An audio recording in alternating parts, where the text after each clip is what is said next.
start with the Sefer Shmiras Haloshon. On today's topic, the quality of peace. Okay. Through Shmiras Haloshon, one is blessed with the precious quality of peace. By refraining from speaking ill of others, one ensures that he will not be object of their enmity. To the contrary, others will love him and confide in him, and surely he will not. They will not, and surely will not speak ill of him. Okay, so let's read it one more time, and we're going to explain. Through the Shmiras Haloshon, meaning when a person does not speak Lashon Hara, one is blessed with the precious quality of peace. So, peace is so important. So even like somebody have everything in their life, and they don't have peace of mind, it's worthless. And one of the examples that we know about Haman. Haman was the richest man in the world, right? And he said, this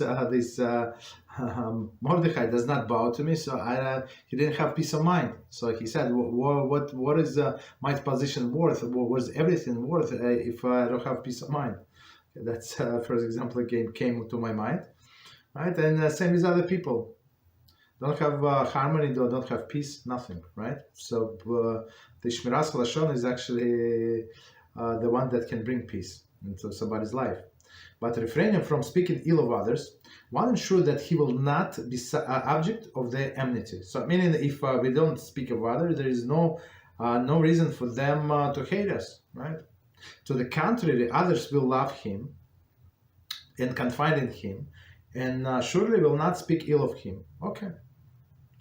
Continue. Peace is precious, for in its merit, God does not allow Satan to harm Jewish people, even when idolatry is found among them. Okay, so that's a famous example. It's from Bamid Baraba. They're talking about the Northern Kingdom. So they were idol worshippers, but they were victorious in wars. Later on, we know what happened, but for some times it was more or less they have peaceful life. More or less. Continue. One who accustomed himself to speaking favorably of others merited that God refers to him as Shalom, peace, which is one of God's own names. Right? Hashem has many names, and one of his names is Shalom. So for those who did not know, so that's why if there is a Shalom is a name, right, of a boy. So Shulchan Aruch says that you have to be very careful not to call him when you're in the bathroom, right? So when you're in the bathroom, you cannot call him Shalom, Shalom, right? Don't call your son like that. So they say you have to modify his name somehow. Okay. Conversely, with regard to the gossiper, the sages state, one who dines with his fellow and then speak disparagingly of him is referred to by Holy One, blessed be he, is Ra, evil, right?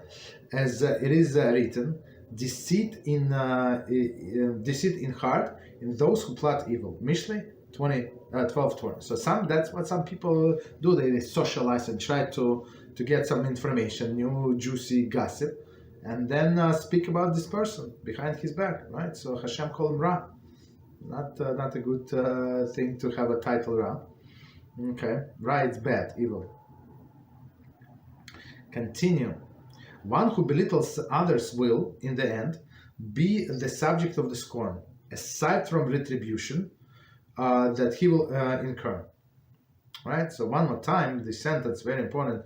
One who belittles others will, in the end, be the subject of the scorn, aside from retribution that he will incur. Right? So as a measure for measure, Hashem is going to bring, he's making fun of others, belittle others, so others would belittle him. The early commentators find an allusion to this in a verse, just as he inflicted a wound upon a person, so will be inflicted upon him. Right, that's measure for measure. It's from Vayikra 24:20. Moreover, by speaking Lashon Hara, one becomes an object of contempt, even if the eye of the listener, who accepted his sinful words as truth. So one more time, this sentence we're going to explain. Moreover, by speaking Lashon Hara, one becomes the object of contempt, even in the eye of the listener. So many times a person would talk Lashon Hara in front of somebody to find a favor in their eyes, right?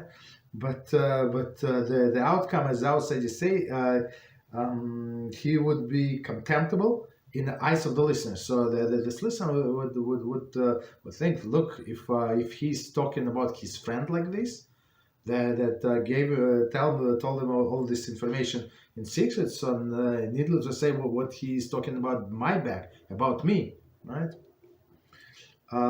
As the sages put it, false witnesses untemptable in the eyes of those who hire them. It's from Sanhedrin 29a.